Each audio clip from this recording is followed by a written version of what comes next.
저희 교회는 주의 은혜로 설립된 지 41주년 예배를 드리고 있습니다. 또 인호동에 저희 교회가 예배를 드리도록 건물이 세워진 것이 20년입니다. 모든 선한 일들이 우리 하나님에게서 나왔고 때로 우리의 불순종과 연약함이 우리를 약하게 하기도 했지만 그때마다 우리 구주께서 우리와 함께 하셔서 늘 말씀과 성령과 위로로 회복해 주셨음을 기억합니다. 우리는 그 모든 과정을 통하여서 우리 하나님이 우리와 함께 하심을 고백할 수 있었습니다. 그래서 그 모든 것이 우리에게 은혜고 은혜입니다. 이 은혜를 함께 고백할 수 있게 되어서 참 감사합니다. 그리고 주님의 선한 일에 함께 섬겨주신 장로님, 권사님, 또 안수 집사님, 또 집사님들, 모든 성도님들께 고마움을 전합니다. 많이 수고해 주셔서 감사합니다. 교회는 무엇이 교회일까요? 제도, 규율, 규칙 이런 것을 우리는 교회라고 부르지 않습니다. 교회는 하나님의 말씀이 선포되면 그게 교회입니다. 누군가 하나님의 말씀을 듣고 그 말씀을 전하면 그것이 바로 교회고 거기에 교회가 시작됩니다. 그럼 나중에 시간이 지나면 사람들이 모이게 되고 또 일을 하다 보면 조직이 필요하고 제도가 필요합니다. 그러면 이 말씀과 이 조직과 제도가 서로 유기적으로 움직이면 좋은데 어떨 때는 말씀이 아닌 조직과 제도 자체만 남기도 합니다. 우리는 뭔가 막 하는데 어떤 일이 이루어지는 것 같고 행사도 하고 계획도 하고 뭔가 움직여지고 예산도 세우고 계획도 하고 뭔가 선한 일을 하는데 마음이 허탄하고 허전하기도 하고 실제로 내면의 변화는 일어나지 않는 경우도 있습니다. 왜냐하면 말씀이 제일 우선하지 않기 때문입니다. 우리가 말씀이 선포되면 어떤 일이 벌어집니까? 예수 그리스도의 머리 되심, 예수 그리스도의 주되심이 살아납니다. 그리고 예수 그리스도의 머리 되심을 통하여서 성도들 한 사람 한 사람이 연합되고 연결되어지는데 그 안에서 힘이 공급됩니다. 여러분 머리 없는 닭 기억나시죠? 잠깐 살아있는 것처럼 보이지만 어김없이 죽습니다. 머리가 없는 몸은 죽습니다. 조직과 제도와 습관과 예산과 결산과 행정이 있지만 예수 그리스도의 말씀이 선포되지 않고 그리스도의 능력이 선포되지 않으면 이름은 교회인데 사실은 죽어 있는 것입니다. 그리스도의 구주 되심을 믿고 그것을 의지하고 살아가면 교회는 다시 새 힘을 머리를 통해서부터 공급받습니다. 침체의 시기, 위기의 시기, 두려움의 시기에 다른 것에 자꾸 매진하려고 하면 당장은 효과가 있는 것처럼 보이지만 금방 힘이 빠집니다. 훨씬 본질적으로 예수 그리스도의 머리 되심을 붙들면 다시 머리 되신 주님께서 힘을 공급하여 주십니다. 더 나아가서 부활하신 그리스도께서 우리에게 성령을 보내주시는데 정말로 죽은 것 같은 사람들이 살아납니다. 이게 교회의 부흥의 원리였습니다. 코로나 시기를 지나면서 저도 참 많이 두려웠고 힘들고 때때로 썰물이 있는 것처럼 보여서 밀물일 때는 좋지만 썰물처럼 어려움이 생기기도 합니다. 그럴 때 이 현상을 보면 너무 괴롭고 힘듭니다. 그런데 말씀으로 돌아가 보면 교회는 그런 게 아닌 거예요. 하나님 말씀이 다시 선포되어지고 성도들이 그리스도의 주되심을 붙들고 성령께서 역사하면 다시 그 안에 신적인 능력이 나타나서 어김없이 살아나는 능력이 나타나는 줄 믿으시기를 바랍니다. 오늘 말씀은 그걸 보여줘요. 이 시대는 불시험의 시대잖아요. 다시 말씀드리지만 교회가 가장 좋을 때에 비해서 지금까지 약 200만 명 정도 성도들이 교회를 떠났습니다. 정말로 많은 교회들이 사라졌습니다. 사람들은 너무 두려워하고 전 세계가 또한 전쟁의 위협 가운데 놓여 있습니다. 경제 문제가 너무 심각하고 또 전쟁의 문제들이 곳곳에 펼쳐져 있습니다. 사람들이 두려움에 사로잡히게 되면 자기를 먼저 챙기려고 해요. 자기 중심적이 되고 더 많은 피해자가 생기는 이 악순환에 빠집니다.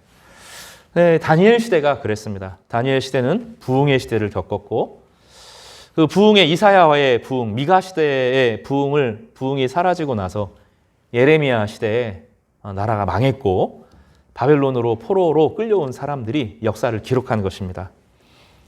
그 가운데 성경은 이 다니엘서를 통하여서 두 세계를 비교해서 보여줍니다. 엄격히 말하면 세 가지 세계예요. 하나는 종교 지도자들 혹은 왕들이 다스렸던 유다의 교회 시대. 이름은 있지만 죽은 교회 시대. 두 번째 시대는 무엇입니까? 교회는 사라지고 눈으로 보이는 교회는 없어진 시대. 무엇이 득세합니까? 바벨론 제국의 그 엄청난 강대국의 시대가 찾아온 것입니다. 근데 하나님은 둘 다 아니라는 거예요. 조직과 제도. 거기에 하나님이 계신 것이 아니고 제사장들과 왕들의 나라에 하나님이 계신 것이 아니고 또 이 엄청난 제국 가운데 하나님이 계신 것이 아니고 하나님의 신성, 하나님의 능력은 작은 기도 모임 가운데 거하시고 그 작은 기도 모임에서 성장한 하나님의 사람들이야말로 엄청난 제국을 향하여서 하나님의 말씀을 대언하는 귀한 능력을 부여받은 사람들인 것입니다. 이 위기의 시대, 대환란의 시대, 불연단의 시대, 하나님께서는 저희 교회를 말씀의 공동체로, 그리스도의 몸으로, 성령의 부활의 공동체로 부르신 줄 저는 믿습니다. 오늘 말씀을 통해서 이 은혜에 우리 자신의 위치를 회복하고 우리가 이 세상에서 어떤 일로 부름받았는지 확인할 수 있는 귀한 시간이 되기를 간절히 바랍니다. 첫 번째로는 오늘 본문에서 벨사살의 잔치가 그려지는데 교만은 넘어짐의 선봉이다. 말씀을 함께 나누겠습니다. 오늘 5장 1절에 보면 벨사살 왕이 그의 귀족 1000명을 위하여 큰 잔치를 베풀었고 그 1000명 앞에서 술을 마셨다라고 되어 있습니다. 역사의 기록을 찾아보면 실존한 인물들입니다. 어떤 사람들은 성경을 자꾸 이야기로 생각하는데 전혀 그렇지 않습니다. 성경에 나와 있는 이 역사의 기록은 실제 역사입니다. 이 벨사살 왕이 있었고 이 벨사살 왕은 바벨론의 마지막 황제입니다. 그리고 그의 아버지는 오늘 본문에 보면 누구로 되어 있어요? 느부갓네살로 되어 있는데 아버지가 아니고 느부갓네살은 증조부에 해당됩니다. 그 두 명이 그 위에 더 있는데 이 벨사살 왕의 아버지는 니보니도스라고 하는 사람입니다. 근데 이 바벨론의 전통은 왕이 전쟁을 수행하면 그 아들을 섭정왕으로 삼아서 황제로 추대하는 겁니다. 그리고 아버지가 다시 돌아오면 왕자는 다시 왕자의 자리로 돌아가지만 그를 여전히 왕으로 부릅니다. 느부갓네살도 그랬습니다. 느부갓네살이 예루살렘에 공격에 들어올 때 사실 자기가 간 게 아니고 자기 부하를 시킨 것인데 그때 사실은 왕이 따로 있었어요. 왕자였는데 성경은 느부갓네살을 왕으로 부르는 거죠. 오늘 본문도 벨사살은 아버지가 군대를 모아서 출정을 나갔을 때 바벨론 전 지역을 다스리는 왕으로 세움받아서 추대가 된 거예요. 이제 어느 정도 시간이 지났습니다. 그러면 밖에서 지금 전쟁을 엄청나게 큰 전쟁, 나라의 사활을 건 전쟁을 하고 있으면 내부에서는 어떤 일을 해야 됩니까? 부지런해야 되고 군비를 모아야 되고 사람들을 훈련시켜야 되고 또 물자를 모아서 보내야 되는 일을 해야 되죠. 근데 오늘 본문에 벨사살은 조금 다른 일을 하고 있습니다. 1000명이라고 하는 사람들을 싹 불러 모은 거예요. 여기 본문에 보면 귀족이라고 말하고 있습니다. 귀족 1000명인데 그 귀족에는 왕과 귀족들, 왕후들도 있었고 후궁들이 다 그 안에 있었습니다. 그러니까 이거는 자기의 세력을 자랑하는 잔치에 해당하는 것입니다. 성경이 이 이야기를 세부적으로 재미있게 잘 기록하고 있는데 잔치를 베풀었더라 이렇게 끝나지 않고 큰 잔치를 베풀고 왕이 천명 앞에서 술을 마셨다. 이렇게 표현하고 있습니다. 그러니까 이거는 일상적인 잔치가 아니라 자기가 자기를 자랑하고 싶은 거예요. 이제 내가 드디어 황제가 되었다. 내가 세상에서 제일 힘이 센 사람이다. 이제 다 나를 우러러 봐야 된다. 이 나라에서 잘 되려고 하면 나에게 잘 보여야 된다. 내가 실세 중에 실세다. 하고 사람들을 다 모아놓고 술잔을 착 들고 마시는 겁니다. 여러분 그런 거 한번 해보고 싶지 않으세요? 여러분이 좋아하는 사람, 여러분이 아는 사람 다 불러 모아놓고 내가 성공했습니다. 여러분 이 성공을 축하해 주십시오.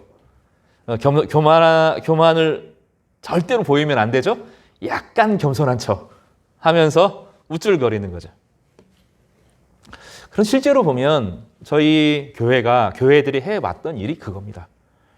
하나님께서 교회에게 정말로 엄청난 부흥을 주셨어요. 이루 말할 수 없는 부흥을 대한민국은 겪었어요. 1910년대에서부터 20년, 30년, 40년 그 시절의 신학적 논쟁, 그 시절의 기도, 그 시절의 열정 6.25 이후에 하나님의 백성들이 그 가난한 심정으로 하나님의 말씀을 붙들었던 그 엄청난 열정들이 있었습니다. 우리 여인들은 한이 있었어요. 한이. 정말로 지금은 상상할 수 없는 한입니다. 결혼을 하면 집에 못 갑니다. 혼불에 읽어보면 집에 갈 수가 없습니다. 3년, 4년에 한 번 우연하게 자기 부모님이 와도 얼굴을 마주할 수 없습니다. 이게 우리나라 여인들이었어요. 그런데 하나님께서 자유를 주셔서 예배하게 하셨어요. 한글을 배우게 하셨습니다. 그 서수평 선교사님 같은 분들이 그 고아들 여인들을 가르쳤고 거기서 학교가 세워지고 막 이런 엄청난 일들이 벌어지면서 부흥이 일어났는데 그 오랫동안 묵혔던 한들을 하나님 앞에 기도로 풀어내면서 하나님 앞에 완전히 몰입하고 그 부흥을 경험했던 것이 우리의 시대들입니다. 노비들이 선교사들이 자기를 막 안아줄 때 막 울었습니다. 양반들이 하나님의 은혜를 경험하고서는 자기 땅을 팔고 노비 문서를 불태워버리고 교회를 세우고 자기 종들을 그 은혜로 너무 좋아서 십자가의 은혜가 커서 자기 종들을 목사로 만들고 자기는 장로가 되고 그 교회에서 섬기는 있을 수 없는 일이 막 일어난 거예요. 그러면서 이 대한민국의 성도들은 정말로 하나님을 사랑했습니다. 그런데 그 다음 세대들은 좀 달랐어요. 큰 건물을 짓고 교회와 교회의 사람들이 힘을 모아서 막 정치 일에 나서고 목회자들 뭐 정치하는 곳에 가서 막 기도해주고 거기서 기득권을 갖고 교회의 세력을 가지고 막 정치를 하고 그리고 하나님의 영광이라는 말을 앞세우면서 실제로는 자기가 영광을 받았던 시대가 우리 전에 세대이기도 했습니다. 벨사살은 자기가 영광을 받고 싶었던 거예요. 우리가 하나님 안에서 하나님의 축복을 자기의 영광으로 늘 바꾸는데 천재들이에요. 그러면서 말은 뭐라고 말하죠? 하나님께서 하셨다라고 말하지만 속으로는 내가 영광을 받는 거죠. 하나님의 이름을 앞세워서 영광을 받았던 겁니다. 벨사살 왕은 그거 한 거예요. 성경에서 이 느부갓네살에 대해서 자세하게 기록하진 않지만 역사적으로 보면 이 느부갓네살은 정말로 큰 황제입니다. 전 세계 이집트랑 전쟁을 하고 또 페르시아를 완전히 복속시키고 그런데 예루살렘 성을 공격할 때는 조심했어요. 왜냐하면 아수르 군대 18만 5천 명이 하루아침에 죽었거든요. 예루살렘은 신이 보호하는 도시라는 것을 알았거든요. 그렇지만 느부갓네살은 전 세계 두 문명, 이 페르시아 문명과 이 메소포타미아 문명이죠. 거기 전체를 장악했을 뿐만 아니라 이집트 문명, 이 두 문명 전체를 장악한 황제였고 그 초승달 지역 전체를 연결한 위대한 왕이 되었어요. 그런데 그것으로 끝나지 않고 엄청나게 큰 성들을 쌓았고 저수지를 팠고 수로를 만들고 하면서 거기에 살고 있는 사람들을 정말로 행복하게 잘 먹고 잘 살게 해주는 무소불위의 존경받는 황제였습니다. 그런데 오늘 본문에 나오는 벨사살은 아직 한 것이 있어요, 없어요? 하나도 없어요. 그런데 그는 어떤 사람이 되고 싶은 거예요? 인정받고 싶은 사람. 권력을 가지고 세상에 내가 제일 힘이 센 사람이다. 이거를 증거하고 보여주고 싶었던 것입니다. 그래서 그는 전 세계 사람들, 그 귀족들, 페르시아의 또 바벨론의 가장 높은 귀족들을 불러 모으고 자그마치 작은 파티도 아니에요. 1000명 파티면 정말로 어마어마합니다. 시중 드는 사람이 10배가 돼야 되니까 10,000명이고요. 그걸 음식을 준비하고 호위하고 뭐하고 하는 사람까지 하려면 최소 10만 명 이상이 그 잔치 하나를 위해서 동원되는 엄청난 일을 이루는 거죠. 거기에 잔치에 참여하는 사람들은 마음이 어땠을까요? 이야, 황제가 나를 초대했어. 나를 여기까지 부르다니. 이런 마음이 들지 않았겠어요? 그리고 그 안에도 서열 싸움이 있고 자기를 더 우쭐하게 높이고 싶고 그런 거 하는 겁니다. 우리는 다른 사람들 앞에서 부끄러운 거 참 싫어해요. 그 자신의 약한 모습이 드러나는 거 싫고 뭐라도 자랑하고 싶습니다. 아들이 성공하면 아들 자랑하고 싶고요. 집이 좋으면 집 자랑하고 싶고요. 차가 좋으면 차 자랑하고 싶고요. 아니면 뭐 하죠? 군대에서 축구한 얘기까지 자랑하고 싶은 거예요. 거기서 내가 골 넣었다. 뭐 이런 얘기 하는 겁니다. 이 사람 그런 사람이고 왕이 그러니 황제가 그러니 거기에 모인 모든 사람들도 그런 구조가 되는 거예요. 그럼 지금 뭐 하고 있어요? 이 나라는 뭐 하고 있다고요? 전쟁 중인 겁니다. 그리고 이 술이 거나하게 이제 취한 겁니다. 처음에 벨사살에 의해서 시작된 술 잔치가 이제 1000명의 전체가 어우러지는 잔치가 된 거예요. 정말로 대단한 잔치였을 거예요. 상상만 해도 뭐 우리는 이런 잔치를 벌일 수가 없죠. 근데 음악이 있고 전 세계에서 모이는 맛있는 음식이란 맛있는 음식은 계속 나올 겁니다. 마시고 싶은 만큼 주변에 서빙하는 사람들이 모여서 서빙을 해줄 거예요. 그리고 가장 좋은 옷을 입고 가장 화려한 복장을 하고 멋진 향수를 뿌리고 때로는 가면을 쓰고 왕관을 쓰고 이 귀족들이 다 분봉왕이니까요. 그래서 왕관을 쓰고 다 모여서 자기를 자랑하는 그런 잔치가 열린 거예요. 2절에 보면 벨사살이 무리를 합니다. 술을 마실 때 명하여. 이제 사람들이 술을 마시기 시작하면서 거나하게 취했습니다. 술을 마시면 기분이 좋아진다 그래요. 기분이 안 좋을 때 술을 마시면 기분이 더 안 좋아지는데 기분이 좋아질 때 술을 마시면 기분이 좋아지고 또 좋아진대요. 그리고 슬픈 일도 때로는 잊어버린답니다. 말이 많아지기도 하고 즐거워지고 뭐 자기가 막 대단한 것처럼 막 느껴지기도 하고 이제 그런 분위기가 되는 거예요. 술을 마시고 많은 사람들이 아마 벨사살 왕을 칭찬했을 거예요. 와, 당신은 아버지보다 훨씬 잘생겼습니다. 뭐 이런 얘기. 막 귀티가 잘잘 흐릅니다. 뭐 이런 이야기. 듣고 나면 막 기분이 좋은 이야기들을 사람들이 많이 해줬을 거예요. 그러니 갑자기 우쭐해져서 넘어서는 안 되는 선을 넘고 맙니다. 2절에 보면 그에 붙인 느부갓네살이 예루살렘 성전에서 탈취하여 온 금, 은 그릇을 가져오라고 명하였으니 이는 왕의 귀족들과 왕후들과 후궁들이 다 그것으로 마시려 함이었더라. 제가 다시 말씀드리지만 느부갓네살은 역사를 아는 사람이었어요. 예루살렘에 신이 있다. 하나님이 있다. 이거 알고 있었어요. 그래서 특별히 이 바벨론이 성장할 때 원래 바벨론이 그렇게 크지 않았거든요. 원래 이 지역의 맹주는 아수르였어요. 아수르. 이 아수르 사람들의 제가 예전에 말씀드린 적 있죠. 아수르 사람들의 취미가 뭐라고요? 사자 사냥입니다. 사자 사냥. 그 어린 아이 때부터 아이들을 사자 사냥하는 대로 데려가는 용맹한 사람들이에요. 그래서 영국 대형 박물관에 가면 아수르관이 있어요. 아수르관에 가면 이제 벽화들이 있거든요. 그림이 아니에요. 벽인데 벽 안에 조각이 되어 있어요. 이런 조각품들이 있는데 조각으로 그림을 만들어 놨는데 거기에 아수르 사람들은 마차를 타면서 말도 아니에요. 마차를 타면서 옆에 사자를 사냥하는 그런 일을 합니다. 그러니까 아수르가 정말로 강했어요.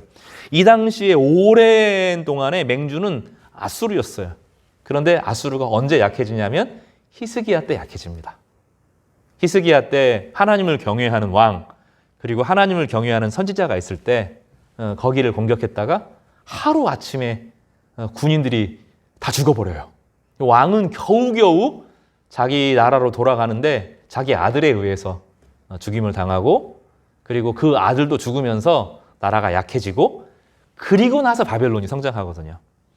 이 바벨론의 이 느부갓네살이 모든 것을 장악하고 나서 예루살렘을 공격해야 되는지 말아야 되는지, 지금 이 바벨론 지역도 다 장악했고 이 뒤쪽에 있는 이집트까지 장악했어요. 근데 중간에 있는 나라, 이 나라가 걱정이 되는 거예요.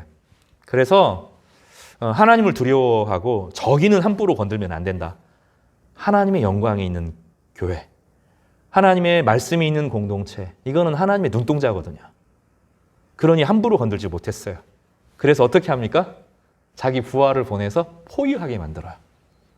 그리고 나오지 못하게 하고 물자 공급을 차단해서 물자 공급이 안 되면서 예루살렘의 모든 물자가 사라지고 굶어서 죽습니다. 그리고 나서 예레미야가 망한다 그랬거든요. 예레미야 이야기를 이 느부갓네살이 알았어요. 그리고 나서 그곳에 포로로 잡아오게 되는 일들을 벌였다고요. 그래서 이 느부갓네살, 전 세계를 지배하고 다스리던 이 왕도 예루살렘을 무서워했고, 또 자신의 인생의 경험에 다니엘이 꿈을 해석해 준 경험 2번이나 있었잖아요. 자기가 교만해져서 하나님께 쫓겨나서 미친 적이 있었던 경험, 이런 걸 가지고 하나님을 경외하고 두려워했습니다. 예전에는 사람들이 교회를 안 다녀도 하나님 무서워했어요. 한 15년, 20년만 해도 사람들이 하나님을 무서워했습니다. 지금은 그런 게 없죠. 이 벨사살이 그래요. 그는 느부갓네살보다, 자기 증조부보다 자기가 더 각광받고 싶고 인정받고 싶었던 겁니다. 자기가 그 위대한 느부갓네살보다 더 훌륭하고 더 힘 있는 왕이 될 것이라고 공언하고 자랑하고 싶었어요. 우리 안에 그런 마음들이 있단 말이죠. 우리 아버지보다, 우리 친척보다, 누가 눈에 보이는 누구보다 더 큰 사람이 되고 싶은 그런 마음이 있는 거죠. 이 벨사살 왕이 그랬습니다. 근데 벨사살 왕은 한 게 있어요, 없어요? 아직 하나도 없습니다. 자기 삶으로 뭔가를 보여준 것이 없는 사람이에요. 그래서 그는 자기 삶은 없음에도 불구하고 예루살렘에 있는 뺏어온 금, 은 잔으로 술을 마시면서 내가 아버지보다 위대하고 예루살렘의 신들보다 위대하다, 요 얘기하고 싶었던 거예요. 그래서 그거를 마시고 왁자지껄하게 됩니다. 사랑하는 성도 여러분, 이 시대는 그런 시대예요. 이 시대는 마음껏 자유해라. 너 하고 싶은 거 다 해라. 책임지지 마라. 군대 갈 필요 없다. 아이 낳지 마라. 결혼하지 마라. 너 책임지지 말고 네 마음껏 자유롭게 살아라. 그런 시대잖아요. 그 시대의 정신 안에 탐욕이 들어있고 내 마음대로 인생을 주무르고 싶은 그런 욕망들이 사실은 들어있는 겁니다. 책임지지 마라. 그런데 너희는 자유롭게 살아라. 이것이 세상의 말이죠. 벨사살은 예전에 그런 사고방식에 완전히 사로잡힌 그런 교만한 사람이었습니다. 이런 사람은 우리는 교만이라고 부릅니다. 아직 인생을 살아보지도 않고 성취한 적도 없고, 그래서 다른 사람들이 얼마나 큰 노력을 기울였는지 알지 못하고, 그 인간이 혼자 할 수 있는 것이 아니라 하나님의 은혜가 있어야 된다는 사실을 망각하고 모든 것을 자기가 한 것도 아니면서 자기 힘으로 이뤘다고 주장하는 헛된 말 속에 빠져있는 사람, 이런 사람을 우리는 교만한 사람, 이렇게 부르는 것입니다. 사랑하는 우리 성도 여러분, 교만은 넘어집의 앞잡이라고 했습니다. 우리 인생 중에 우리 스스로 한 것이 많지 않습니다. 이 시대의 교회가 이 건물을 가지고, 이 시대 교회가 큰 규모를 갖추고, 이 시대의 교회에서 예수님 믿는다고 탄압이 없죠. 이 시대 예수님 믿는다고 탄압 안 하잖아요. 예수님 믿는다고 직장에서 자르고 때리고 이렇게 안 하잖아요. 이거 우리 덕이 아니지 않습니까? 우리 조상들이 한 거잖아요. 그리고 한 전 세대, 두 세대 믿음의 조상들이 눈물로 기도하고 온 마음을 다해 찬양하고 조상 숭배하지 않으려고 그 수많은 자기 친척들에게 버림받아가면서 일궈놓은 신앙이죠. 그분들은 우리보다 하나님 말씀 잘 몰랐어요. 우리만큼 신학을 깊이 알지 못합니다. 그런데 예수 그리스도께서 우리를 위해 구원하셨다는 사실 하나로 만족했고, 거기서 오는 위대한 자유를 경험했고, 깊이 기도하는 가운데 성령께서 마음을 풀어주시고 한을 바꾸어서 감사로, 그 감사를 바꾸어서 긍휼로, 긍휼을 바꾸어서 선대하는 마음으로 바꾸어 주셨잖아요. 우리는 그 시대의 덕을 보고 있죠.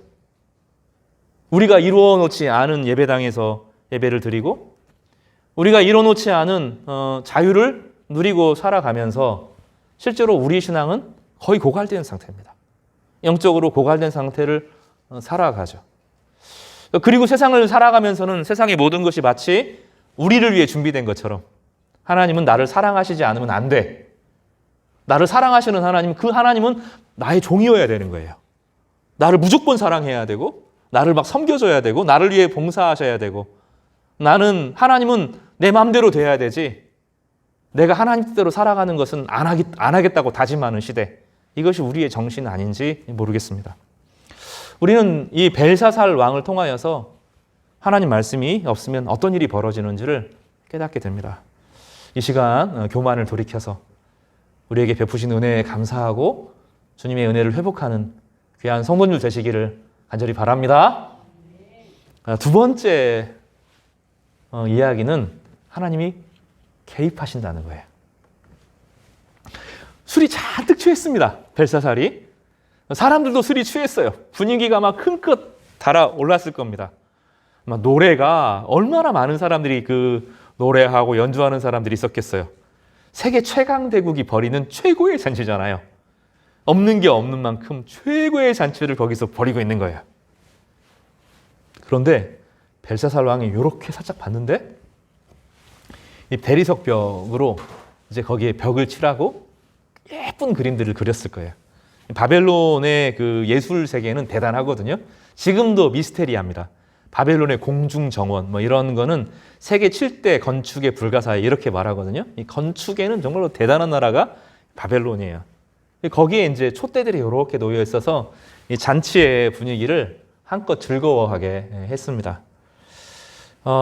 렘브란트가 이것을 그림을 그렸는데 오늘 주보에 있는 그림과 같습니다.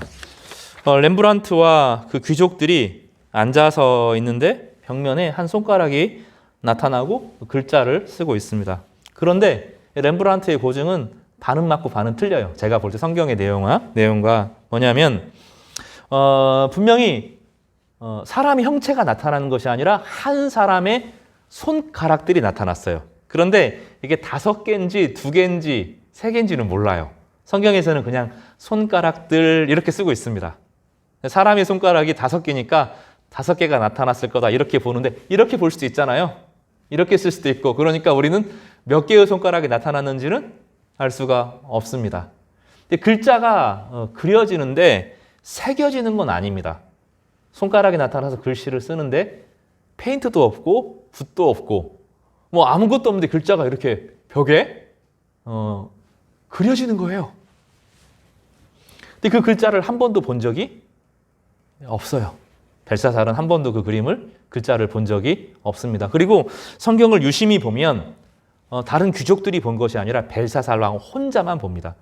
글씨는 나중에 쓰여졌으니까 거기 있는 사람들 전체가 봤을 거예요. 그런데 글씨를 쓰는 손이 나타나는 것은 벨사살 왕 혼자만 보았습니다. 하나님이 개입하신 것이죠. 6절이 대단히 중요하다고 그랬어요. 우리가 다시 한번 환기시키기 위해서 읽어보겠습니다. 시작. 이에 왕의 즐기던 얼굴빛이 변하고 그 생각이 번민하여 넙떡다리 마디가 녹는 듯하고 그의 무릎이 서로 부딪힌지라.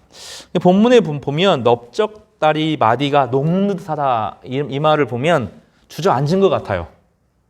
그러니까 서 있다가 사람들 앞에서 술자리 있으니까 그 1000명의 자리에서 흥겹게 서 있었는데 다리가 풀린 것 같습니다. 딱 그런 걸 표현한 것 같거든요. 다리가 풀리고 덜덜덜덜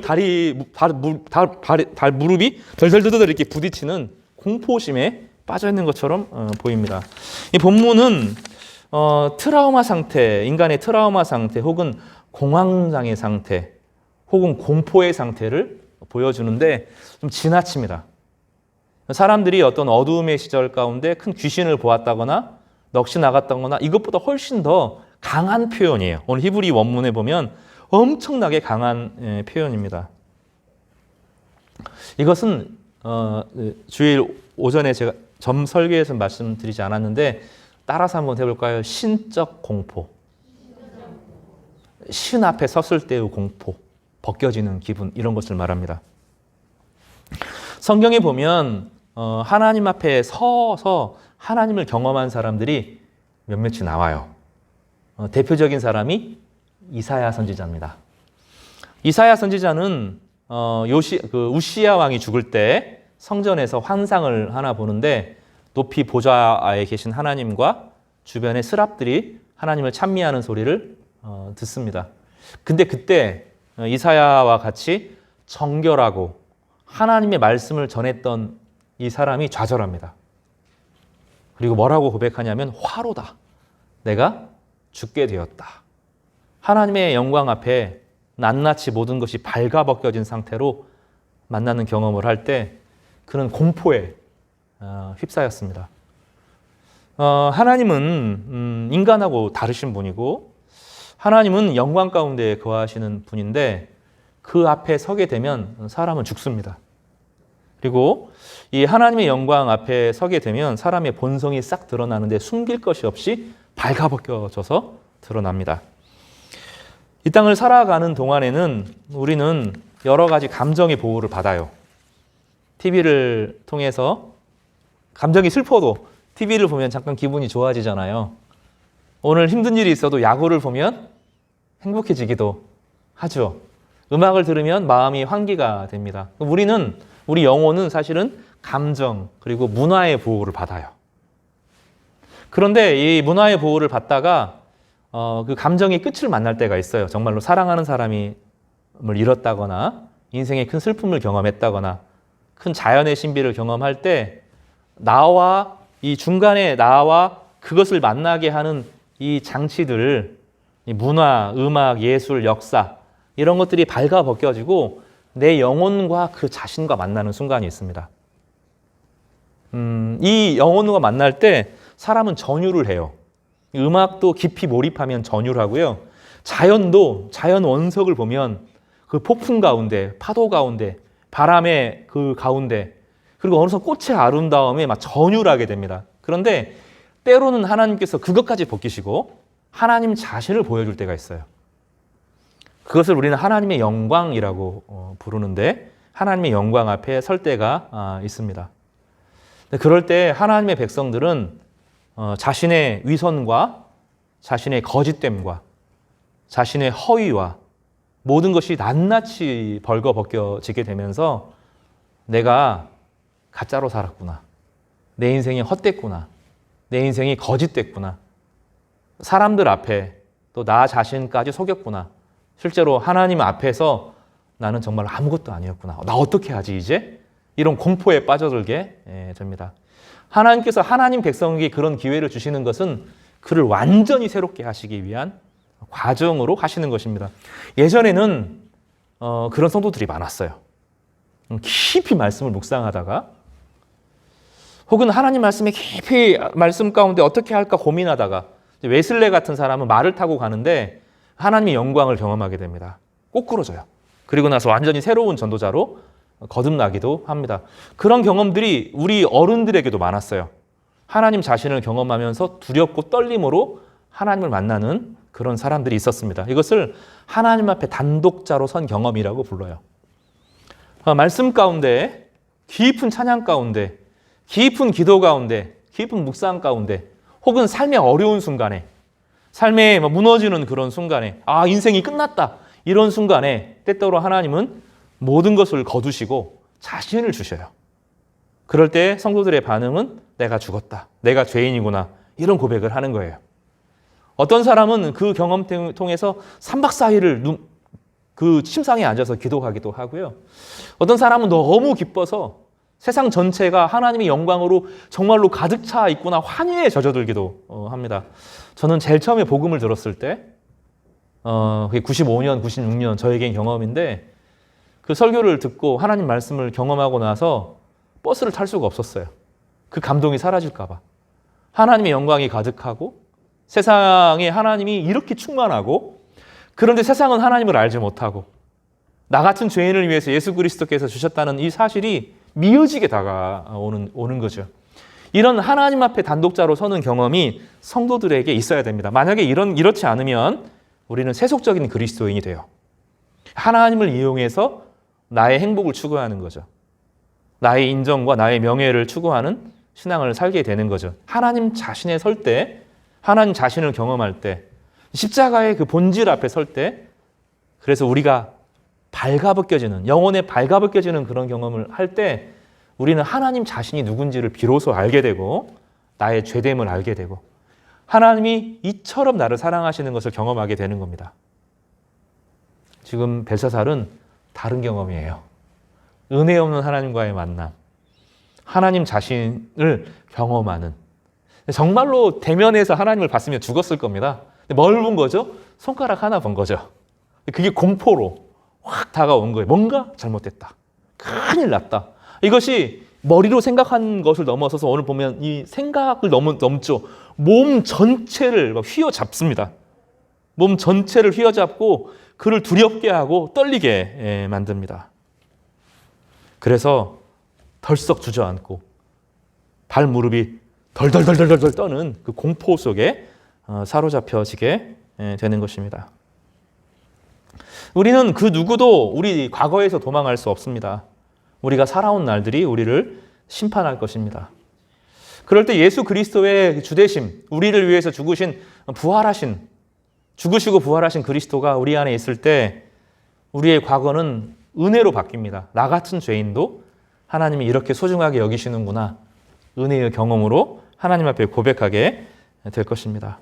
그렇지만 은혜 없이 하나님을 만나면 우리는 과거의 모든 삶에 눌리게 되고 하나님의 신적인 두려움과 공포에 빠져들게 될 것입니다. 실체를 알 수 없는 두려움. 지금은 사람들이 이거를 완전히 몰아냈어요. 옛날에는 여러분 상상을 해보세요. 휴대폰 생긴 지가 얼마죠? 만약에 휴대폰이 전 세계에서 없어졌다고 생각을 해보세요. 인터넷이 없어졌다고 생각을 해보세요. TV가 MBC, KBS, SBS. 예전에는 그것도 아니었죠. MBC, KBS 1, 2밖에 없었잖아요. 그런 시절도 있었습니다. TV도 없던 시절. 그런 시절 사람들은 두려워했어요. 자연이 무엇인지 두려워했고 그 자연 너머에 있는 신적인 실체를 막연하게 경험했어요. 그래서 두려워하는 것이 있었는데 지금은 어떤 시대입니까? 모든 걸 다 몰아냈죠. 우리는 우리 마음의 조그만 우울도 지금은 못 견디죠. 그래서 어떻게 해요? 개그 프로 보잖아요.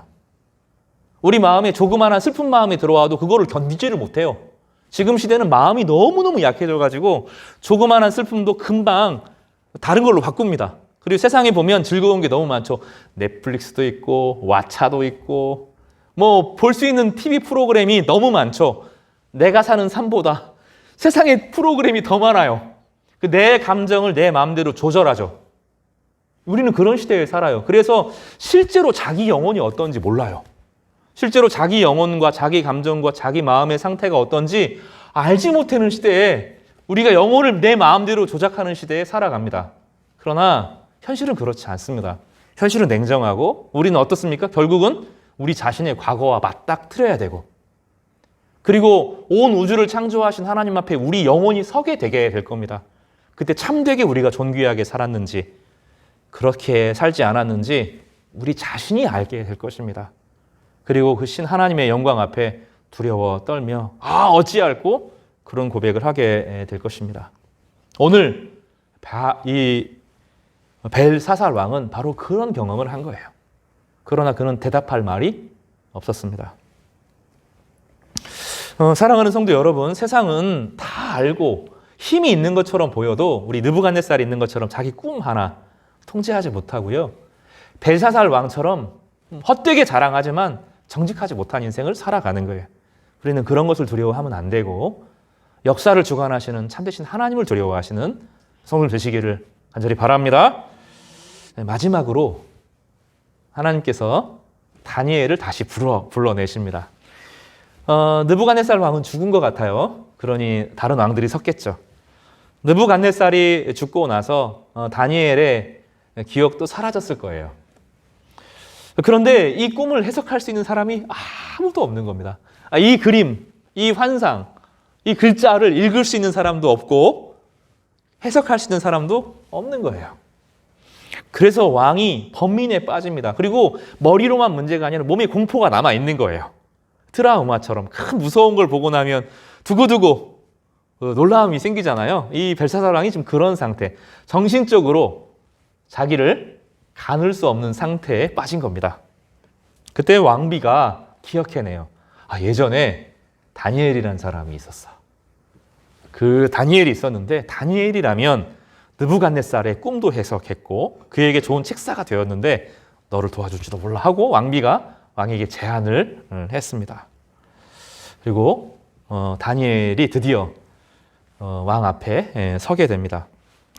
다니엘은 깊은 영성의 사람이었고 하나님 앞에 정말로 깊이 기도하는 사람이었고 예레미야의 말을 통해 나타난 하나님의 역사를 깊이 알았던 말씀의 사람이었습니다. 우리가 이 느부갓네살이나 벨사살처럼 교회가 되기를 꿈꾸면 안 돼요. 조직과 제도와 힘과 권력을 갖추고 교회 가면 모든 것이 막 다 되는, 교회 가면 중요하고 훌륭한 사람들이 다 있어서 그 사람들을 통해서 막 문제가 해결되어지고 벨사살이 그러잖아요.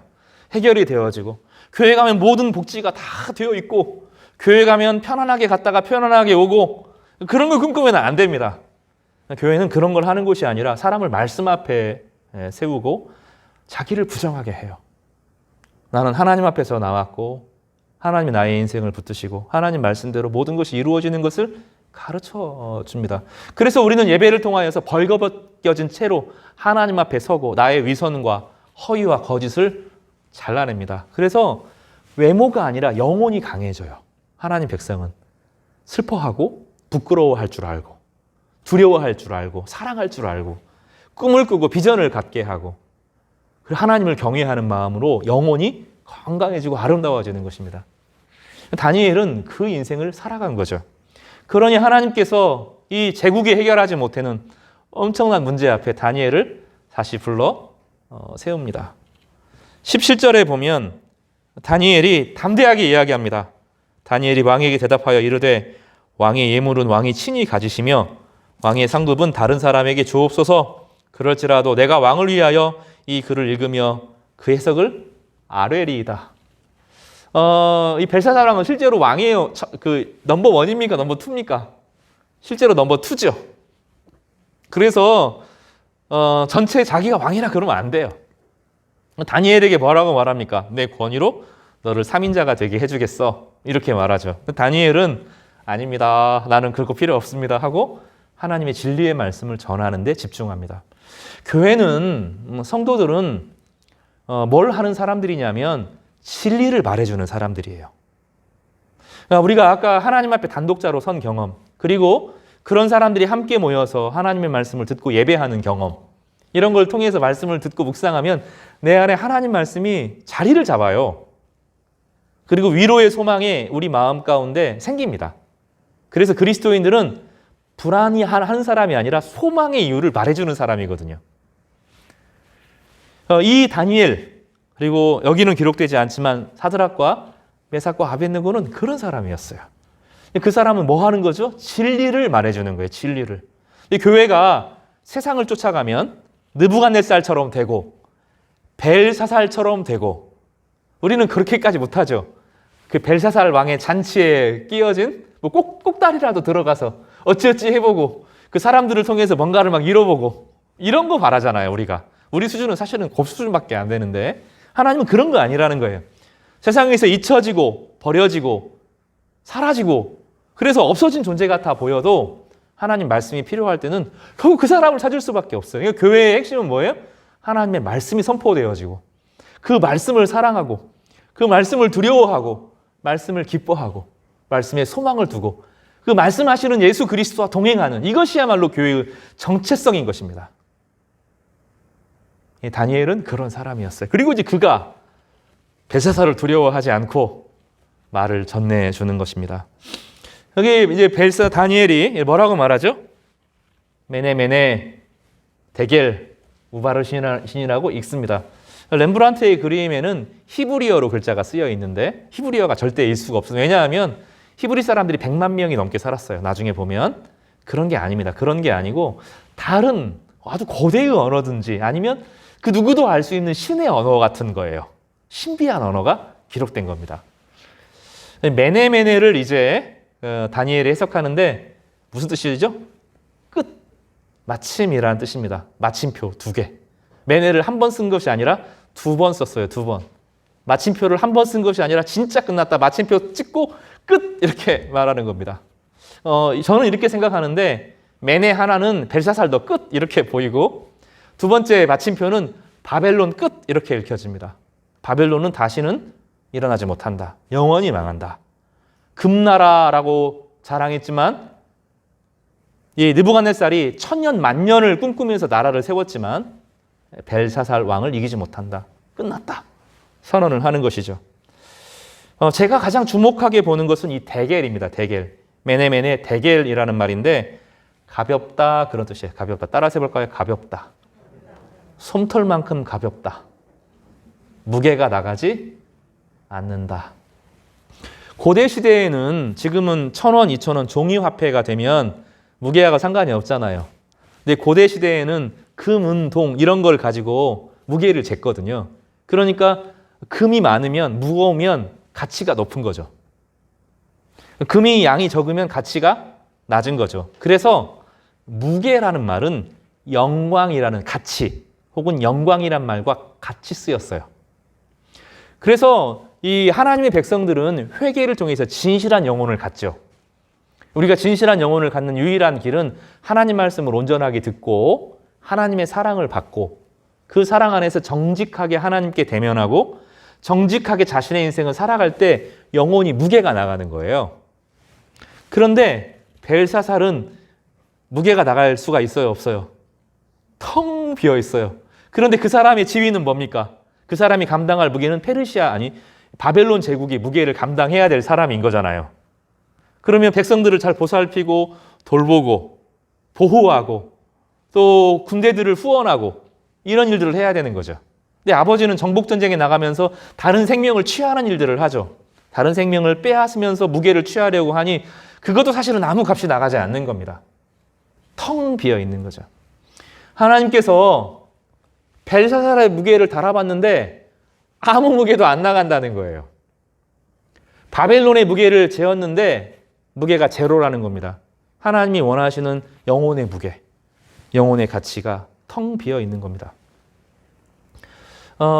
이 시대는 아까 서론에서도 말씀드렸던 것처럼 이 시대는 아무 책임지지 말라고 그래요. 책임지는 것은 부담스러운 것이고 네가 왜 그거 해야 되는지 그리고 너의 권리만을 추구하라고 말합니다. 젊은이들은 좀 바르게 이야기하기도 하죠. 어른들이 쌓아놓은 이 빚을 우리가 감당해야 되는데 금수저, 흙수저로 태어나서 어떻게 살 수 있습니까? 이런 항변을 벌이기도 합니다. 그러나 한편으로는 그 안에 흐르는 깊은 못된 정서가 있어요. 아무것도 되지 마라. 너는 아무것도 되지 말라는 거예요.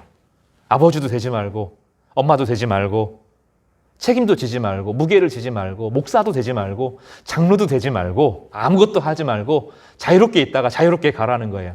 근데 성경은 그렇게 말하지 않습니다. 인간은 하나님의 형상으로 지음받았고 세상을 감당해야 되고 세상을 섬겨야 되고 세상에 빛이 되고 소금이 되는 거죠. 이것이 하나님께서 인간을 지으신 목적인 거죠. 그리고 그 무게를 짊어지는 것은 존귀해지는 거예요. 남의 무게를 짊어지는 것, 아버지의 무게를 짊어지는 것, 어머니의 무게를 짊어지는 것, 남편의 무게를 짊어지는 것, 아내의 무게를 짊어지는 것, 목회자의 무게를 жил머지는 것, 성도의 무게를 짊어지는 것, 그렇게 하면서 우리 영혼이 값이 나가게 된다는 거예요. 여러분, 때때로 우리 삶이 버겁게 느껴질 때가 있습니다.